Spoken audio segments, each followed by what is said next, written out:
So, Bob, you just came back from a rather amazing trip to Patagonia. You told me a little bit about it, but you want to recap some of the highlights of this Well, yeah, fantastic trip in the middle of the yeah, probably the worst time in the world?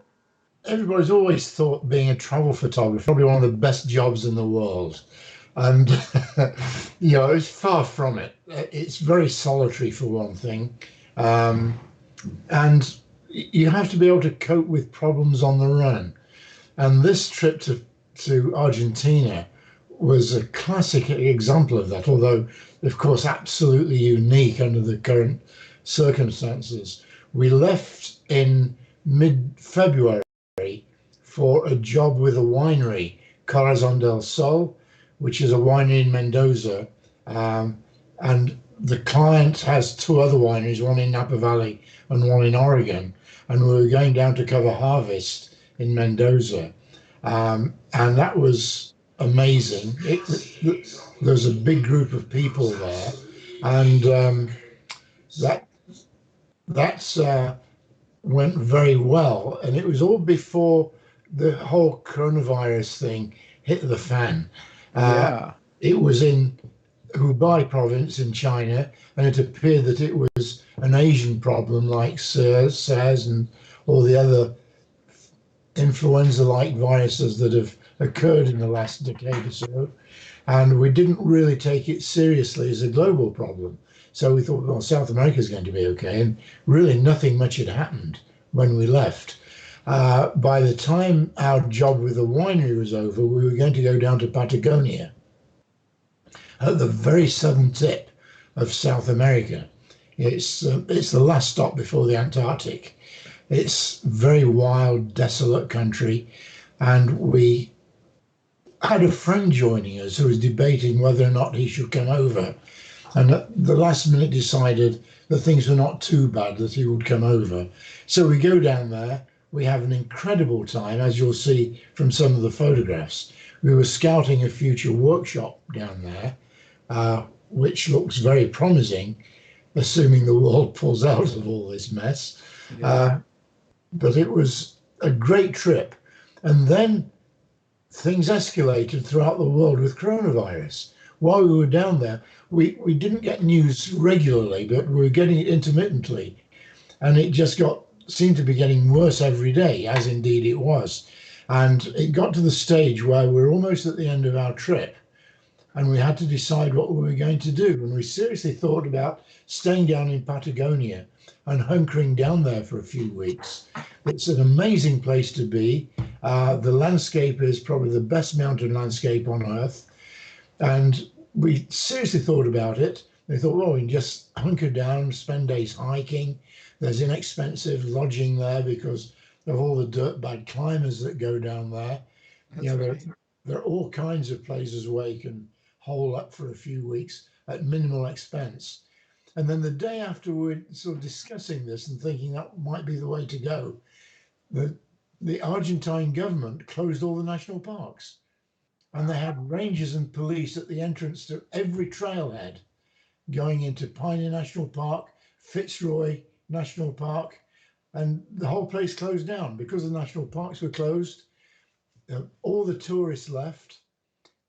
90% of the people is a little town called El Chalten, which is the climbers' base and trekkers' base in Patagonia, which I'm sure a lot of the viewers will know about. And the town is 90% foreigners. And because all the foreigners left, all the restaurants closed, all the hotels closed. We were the last ones out of the hotel we were staying in. As soon as we left, they closed down because there's no longer any business.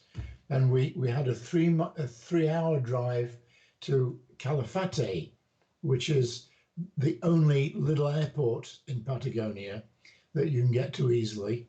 And we drove to Calafate. We're the last people in the hotel there. They were closing down the next day, and the place was just a mess. You couldn't go anywhere. In fact, in the hotel we were staying in Calafate was a big group of Argentine tourists. You know, like all tourists, they're retirees. or I shouldn't say all tourists, like many, many tourists throughout the world. They're retirees that have saved up for these dream trips all their lives. They come down on a bus from Cordoba in central Argentina, which is a 2-day drive, sleeping on the bus. And they got down there and they couldn't see anything because the big attraction in Calafate is the Perito Moreno Glacier, and you can't see it unless you can drive out on a road that goes through the entrance to the national park, and that was closed. So they had to just get on the bus and go back to Cordoba without seeing anything.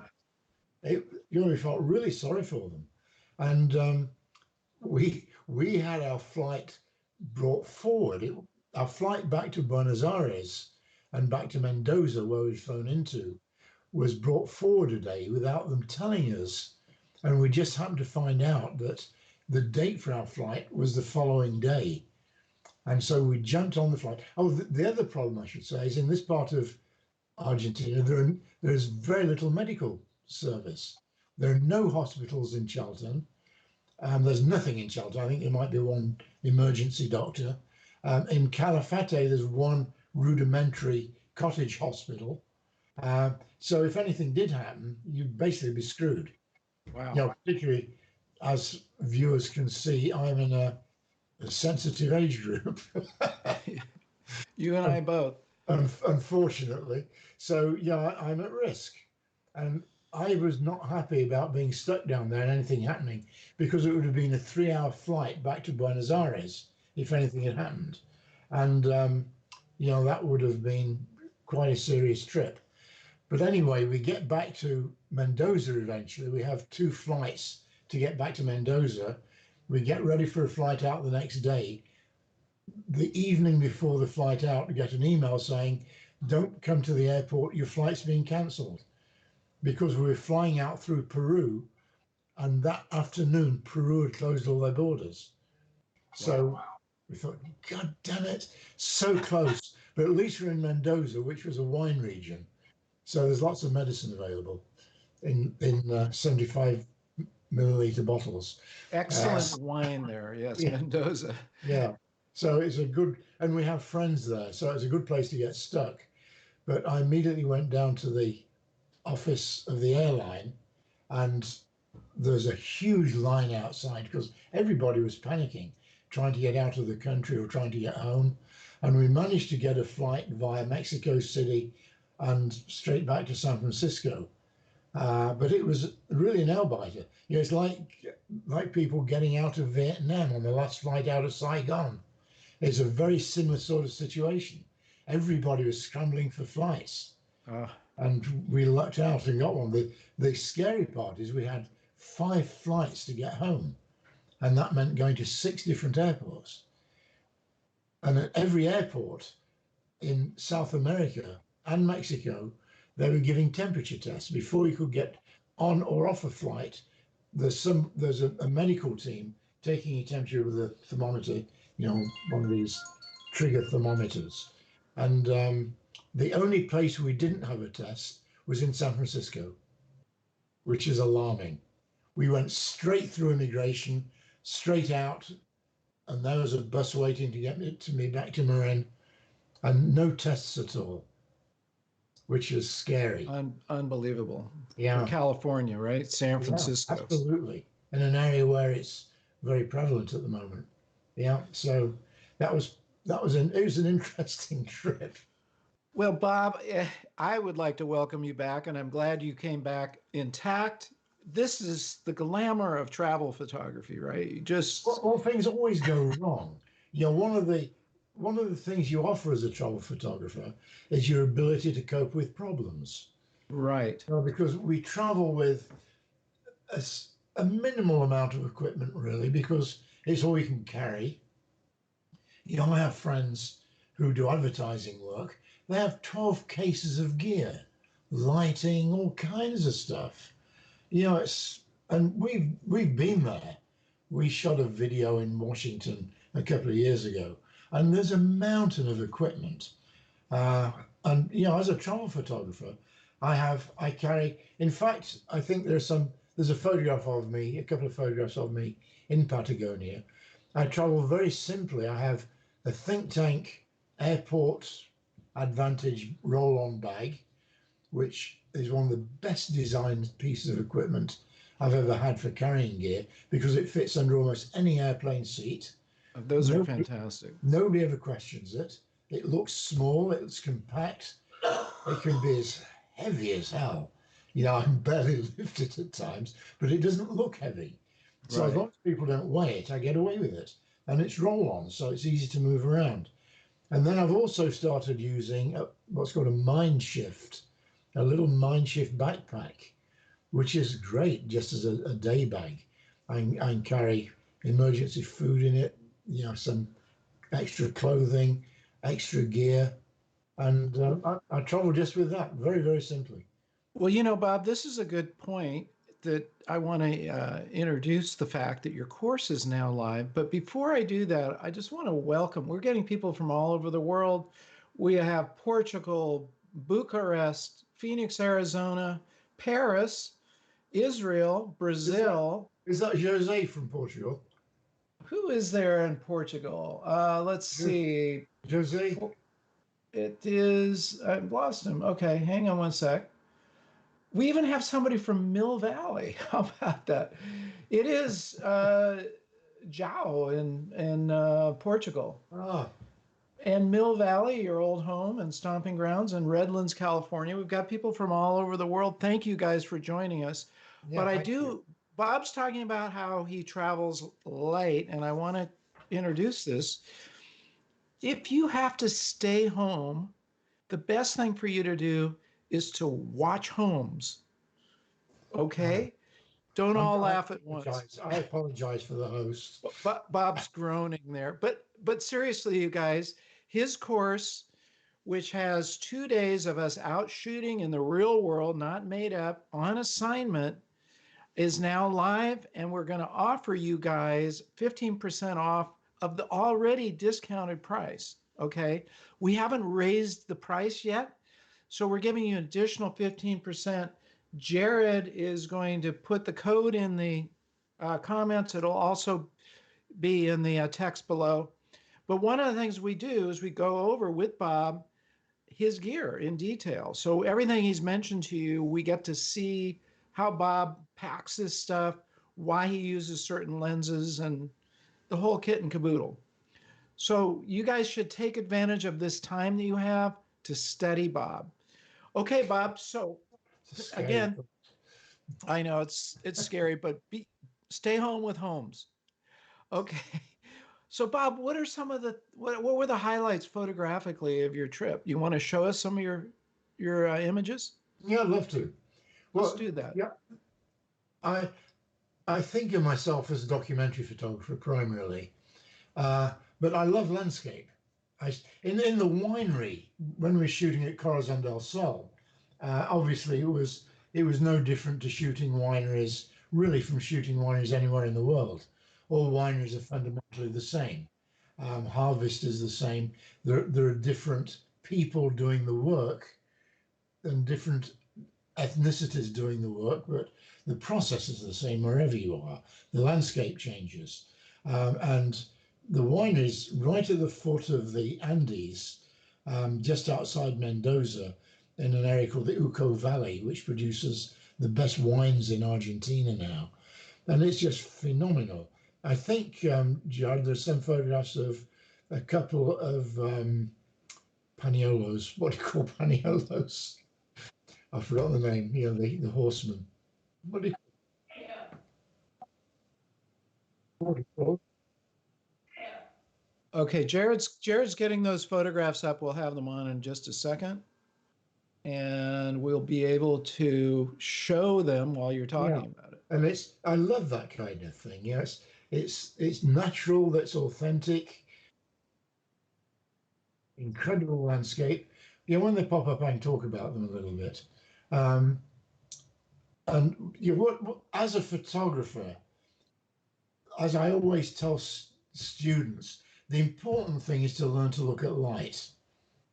And the unfortunate thing about that is that the best light is usually very early in the morning.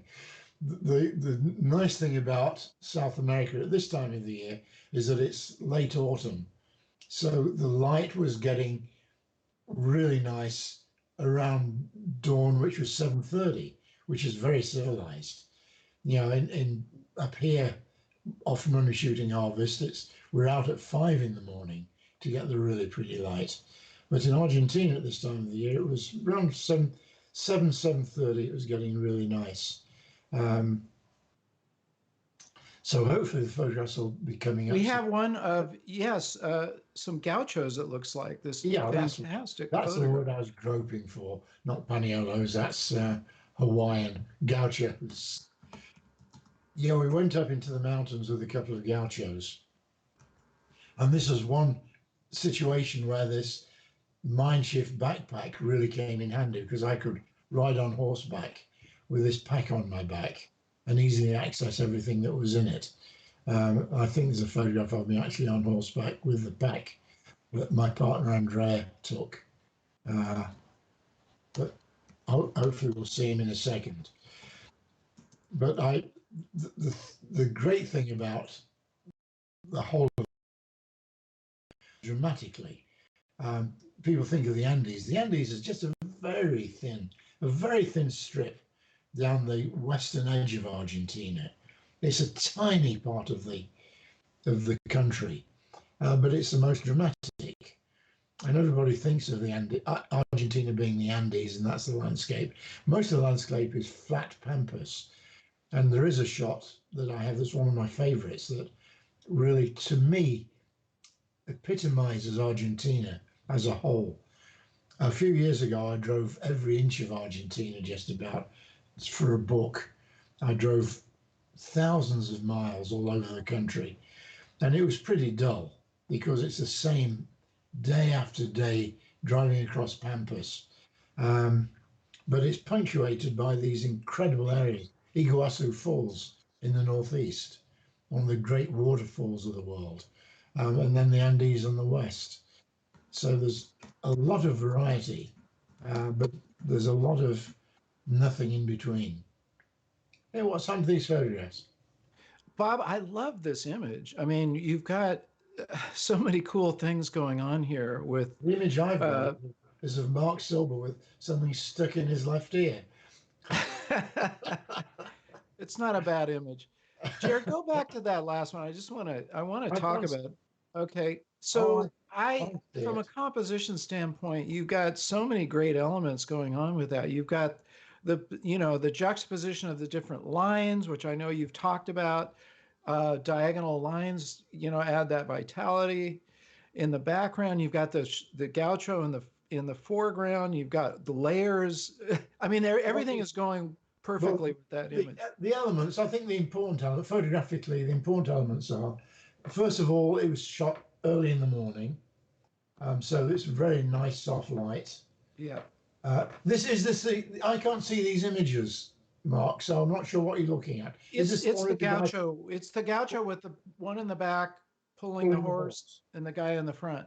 Yeah, the quality of the light was important.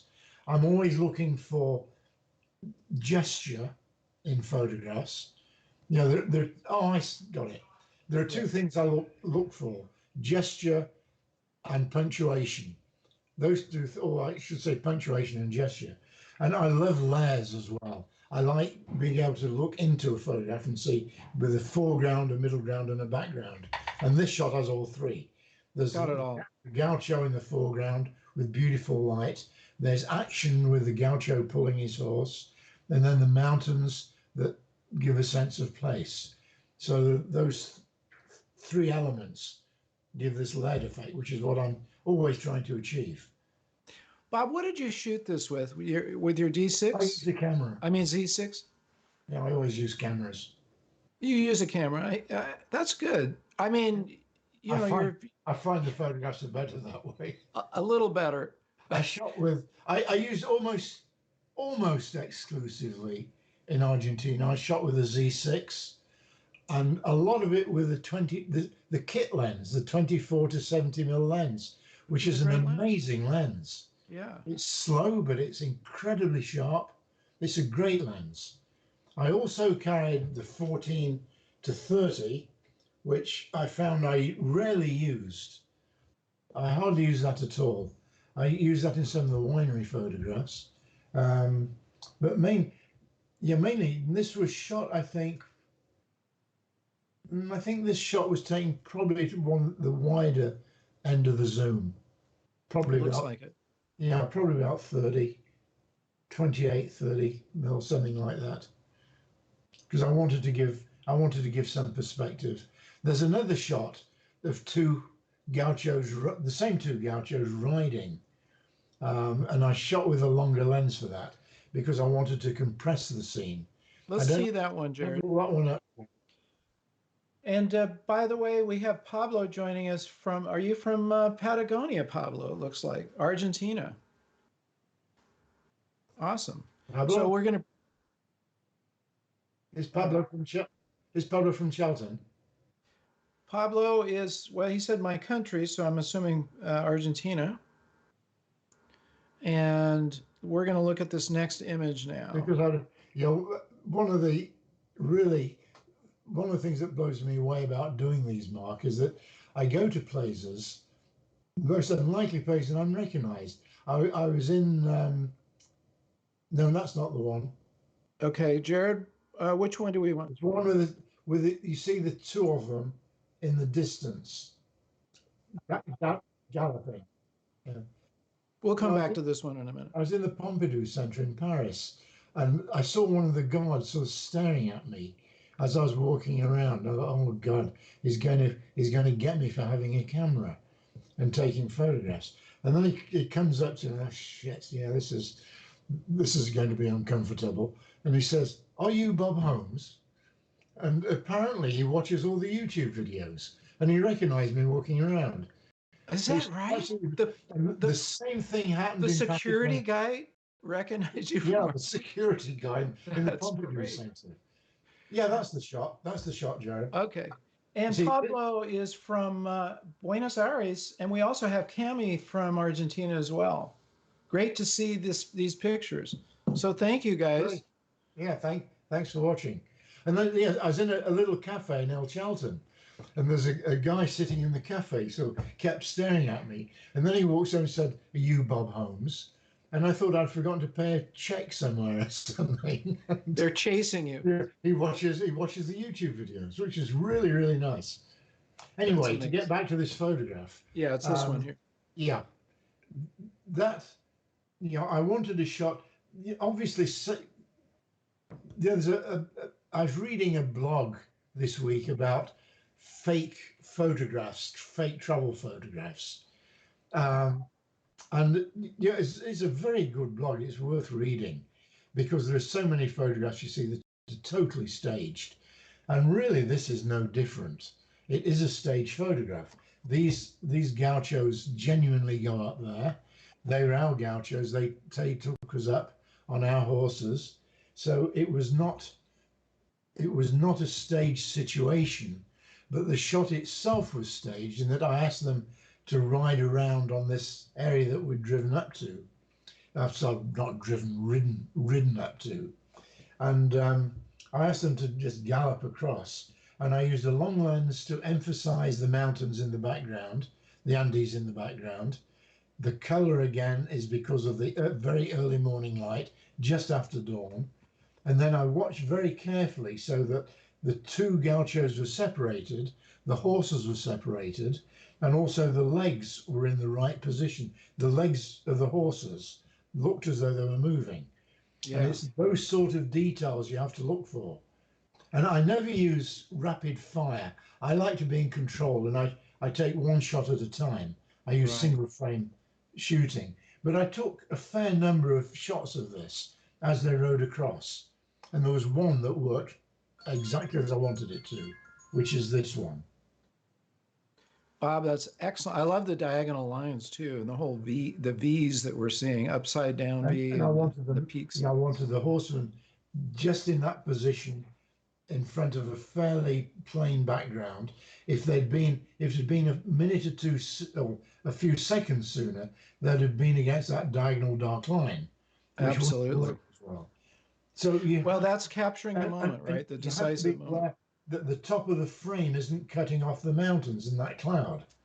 You have to be aware of those things when you're shooting. Always look for those details. Be anal about the Yeah. little details in the photograph. It's absolutely critical. Too many people are sloppy and they'll take a photo and think, oh, I've got it. And Yeah. the chances are you haven't. It just occasionally you get a shot that's pure luck. The first one you take works, but usually you have to work for it and be aware of Amazing. those little details. So, Bob, we've got some more people joining us from, somebody said two nice dudes. Well, thank you. A I couple of think dudes here. they're watching another program, Mark. they're they're watching Big Lebowski, maybe the Yeah. dude, right? Anyway, great to have you guys on board. Okay, Bob, keep talking. I love this.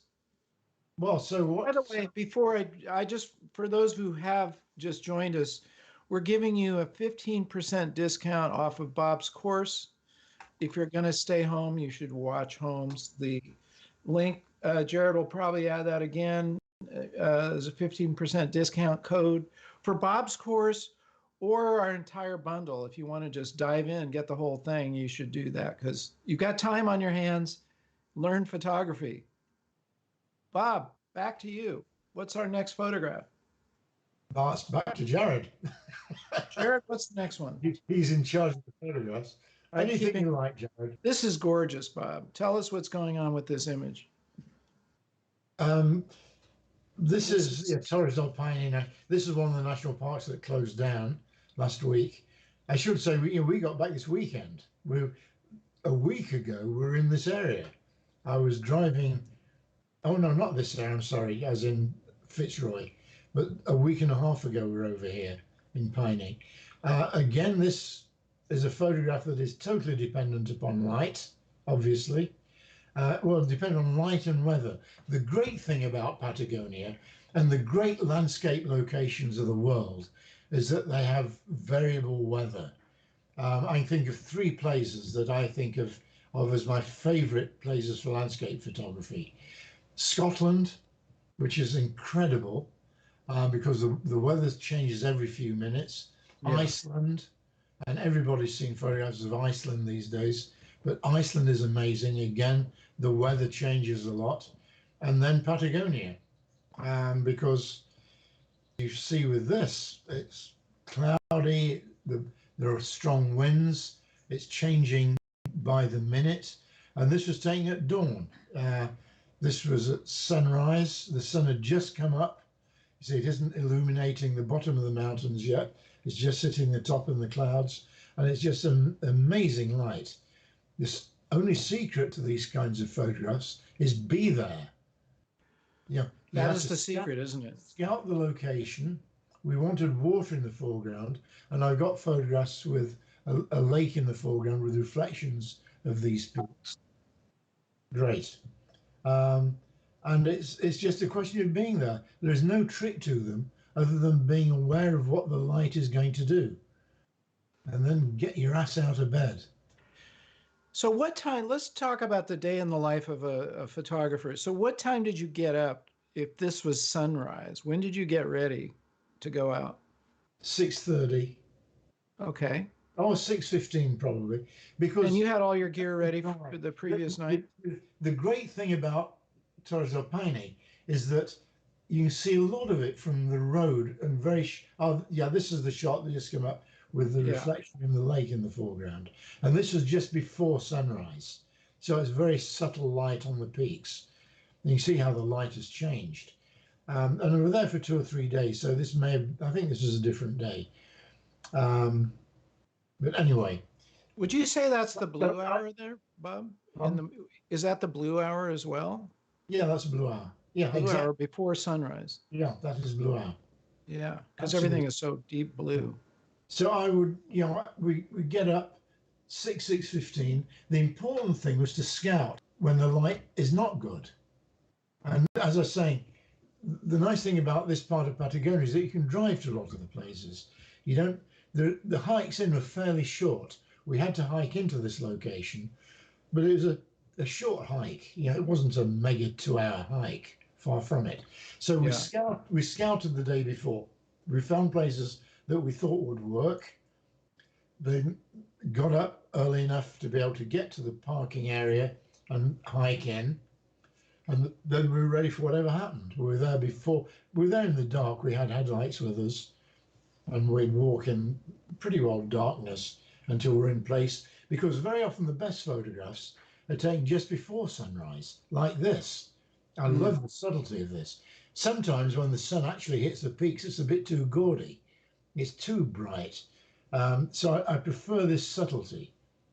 And these are all the same area, taken under different lighting conditions. You see how the weather changes. It changes hourly. The And next one that just came up looks like just as the sun is coming up because it's hitting the peaks in the foreground there. Yeah.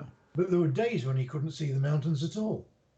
You know, again, we spent several days there, but some people, you know, these tour groups, they go for one night and they'd be just totally socked in. You couldn't see a thing. And there's another series of mountains, the Fitzroy group, and I was there over 20 years ago, and I always wanted to see a mountain called Cerro, which is one of the world's great peaks. Yes. This slender granite column that goes up thousands of feet. And I'd never seen it because it's always socked in. And my dream was to shoot that at dawn. And we hiked in for over 2 hours one morning in the dark, and it was socked in again. Couldn't see a thing. But I got photographs of it from a distance. It's Amazing. So is this that peak that we're looking at now, Bob? no, this is Fitzroy. Fitzroy. Okay. Yeah, Fitzroy is a very famous peak climbed by many well-known. The French climber Léon Terry made the first ascent. Ray Buffat was it, or who was it? Who was the climber? Léon Terry, the French Oh, climber. Terray, yeah. He made the first ascent with Guido Magnoni. But the most amazing is this whole ridge, which is a phenomenal ridge, called. There's a movie called Something in the Sky with Alex Lowenhold. Oh, wow. And who was it? Who was he climbing with, Andrea? Who climbing with? Yeah, Tommy Caldwell. Tommy Caldwell. Tommy Yeah. Caldwell. Because there's 180 degrees south also, where with Chenard, and that's a little. That's not so much a climbing story. That's an odyssey by this guy Surfing and Danville in California. Yeah, I did an interview with him. He's amazing. Jeff Johnson. Jeff Johnson. Yeah. Yeah. Oh, you really? Yeah. Now this ridge line was climbed by Hornhold and Caldwell a couple of years ago, and they made a documentary that is one of the Red Bull documentaries. This peak here, this long slender peak, is Cerro Torre. It's one of the most difficult mountains in the world. That's quite a spire. And what time of day was this, Bob? This was the worst possible time. It was early afternoon. It looks like it. It was when all the fog had burned off and clouds had burned off. And it's a crapshoot. The next day it's socked in again. You know, one day it's clear, one day it's not. And you never know when to go for it. It's very difficult to anticipate what the weather's going to be like, which is, I guess, one of the joys of landscape photography, or frustrations of landscape photography. So true. But I got the shot I wanted, nevertheless. Although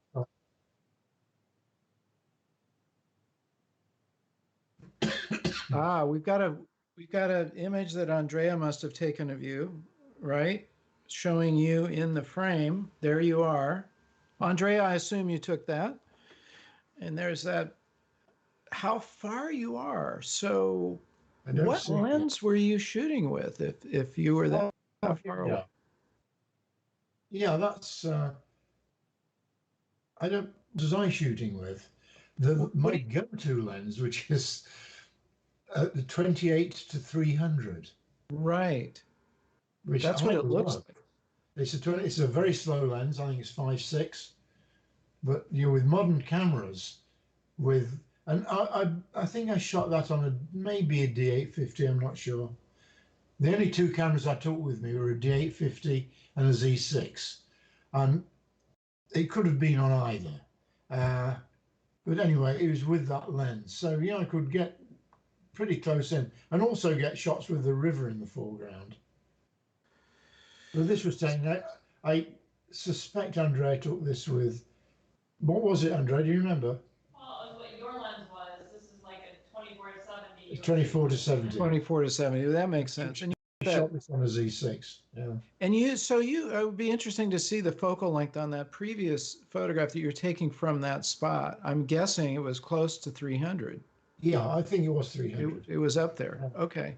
And that's We have a, shot, for it's not a cheap lens. It's a $900,000, but it's an inexpensive lens with a phenomenal zoom range, and it's as sharp as a tack.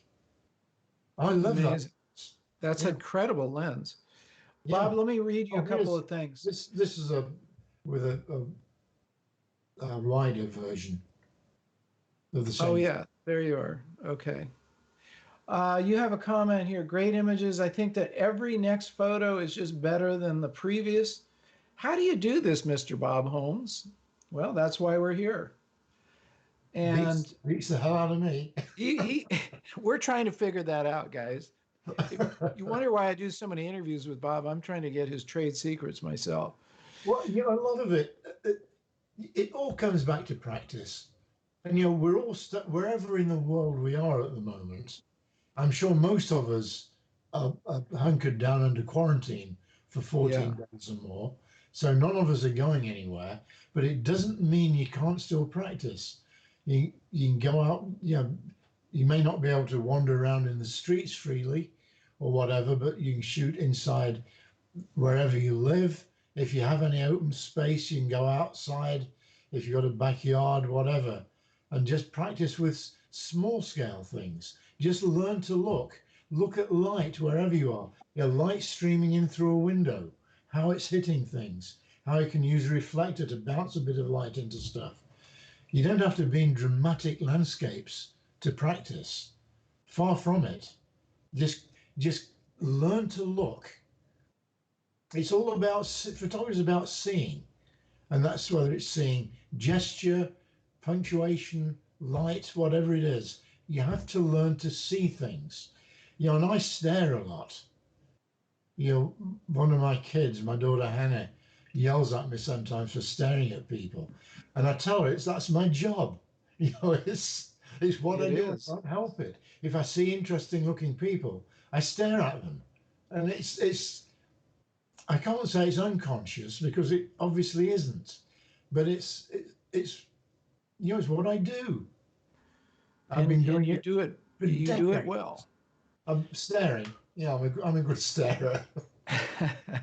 Well, you're seeing. You're doing it for decades, and it's all part of the business of being a photographer. And to quote you, Bob, you say a lot of people look, but many people don't see, and that is our job, is to see, right? Piercing through the ordinary that everybody else is walking past. Do while he's stuck at home, and when he can't go out and shoot, just be very consciously look at things. And good advice. Sorry?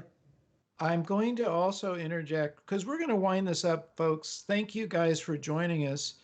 If there are any more questions, Marc, we'll take a few more questions. Let's get them. But I do want to say, and I'm not just saying this because we want you to, buy Bob's course, but you should buy his course because you're going to see everything he's talking about on this show. He's in action in the course. We followed him around with 2 video cameras while he was on assignment, and I'm asking him annoying questions throughout the whole thing. Bob, what lens are you using? Why are you doing this? But I'm trying to get inside his process. And it's really a different kind of course than anything else, which are mainly delivered by people standing in, a classroom setting.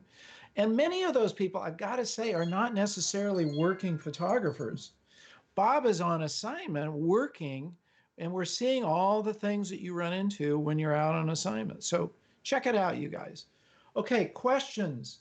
Do we have any last questions uh, about post-production? Bob, you want to talk about what you use for your post-production briefly? You use Lightroom?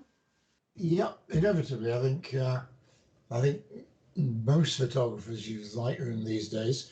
I have a very I have a system. I bring all my files into Photo Mechanic, which enables me to quickly go through them. It's a very fast program. Um, I don't do final edits in it, but I cull the photographs that are obviously bad. You know, photographs of my feet, misfires, whatever, extreme exposure errors. So I cull them in Photo Mechanic. I recaption in Photo Mechanic, which is also very fast. And then I bring that file onto two different hard drives. I keep it on my laptop. I always carry a MacBook Pro with me. I download everything onto the MacBook Pro into a folder, a specific folder, which would be, say, Fitzroy, for example. I caption them all, and then I save I save that folder onto two separate hard drives. In fact, this is one of the hard drives that I Yeah. use. It's a little LAC. the C with the USB-C port. That's really fast. Yeah. And I use two of those and back everything up. Then usually I don't do much in the field. Yeah, Andrea, my partner, does everything in the field, and she grumbles because I never do anything till I get back. She just works all the time, editing stuff. I don't. I wait till I'm back in my office. I bring it all back onto my desktop. I back the files up again onto um, big drives in my office. This is an 8 terabyte of the C drive, Yeah. and I then go into Lightroom and do the final edits in Lightroom. My Lightroom edits, inevitably you tweak. It's no different to being a black and white photographer in the days when we were printing. Uh, I don't do anything, I don't do any extreme changes to the files, but usually it's adjusting color temperature maybe a little bit, although not very often with that. Exposure, um, sometimes I use things like the shadow and highlight adjustments, Yeah. that kind of thing. Fairly minor adjustments. You must adjust the blacks, I would imagine, get the black point and the white point Oh, a little bit, not a a lot, little bit. Okay. not a lot. I look at the Instagram, and occasionally I need to bring the black. Otherwise, the images can look muddy. I Yeah. hate that muddy look. Yeah. So I do that, and I adjust the contrast a little bit sometimes. Because sometimes if there's certain things when you crank up the saturation a little bit, well, not the saturation, but if you bring the whites up and the blacks down, it can be too contrasty, and it Yeah. changes the color temperature. And if you go into contrast and bring the contrast down, it corrects everything. Right. Good point. Good point. So I hate oversaturated photographs. Yeah. And that's one of the things that bothers me, to be honest, about some of the Torres del Paine shots at sunrise, because they look so saturated. But it was really like that. And I Well, want to desaturate them because the natural shot looked over the top. It was so incredible. It was mind blowing. well, the way you're describing your editing process also tells us that you are really exposing in the camera, and which is what we should all be doing, and not relying on post production to bring out those things. I mean, you really are obviously paying a lot of attention, as you've said, to the light and what's going on exactly in the camera itself, which is a really good discipline Well, rather than, I'm a film photographer. I yeah, cut my exactly. teeth for 30 years on film. So, I had that discipline. behind me before going into digital, which really helps. It does. Somebody asked a question about when will the course be live? It's live right now, you guys. We're about to add day 2. It'll be up probably later this afternoon, but you can start with day 1. It's there. It's all live, and you got the link there to get your discount code. We'll just take one last question here. Well, this isn't a question. I like this from Annika. Mr. Bob Holmes made me fall in love with photography. His pictures are always alive. They always make me feel like I'm there. He is the best.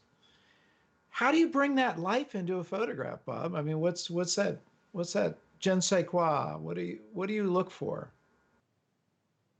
I honestly don't know. Yeah. It's yeah. Sometimes if I have to go out with a client, sometimes I've been doing this for so long, and I've developed a certain amount of ease when I'm shooting, and I can make it looks as though I'm not doing anything. Yeah, I just sort of hang around not doing anything. I press the button occasionally, but I'm intensely looking at what's in front of me and reacting to it. But so much of it's intuitive that I find it very difficult to say exactly what it is. I think you have to open yourself up. If you want to be a better photographer, totally immerse yourself in visual media. As I've talked about in the past, I'm very interested in painting and abstract painting, 20th century painting. I'm also very interested in photography as a whole. I have a huge library of photography books, as you've seen, Mark. At my house, I've got bookcases full of books of photographers that I use for inspiration. You never copy a photographer, but they inspire you, and you learn to see things differently, and it affects your vision. And I think by that sort of immersion, it inevitably improves your photography. So true.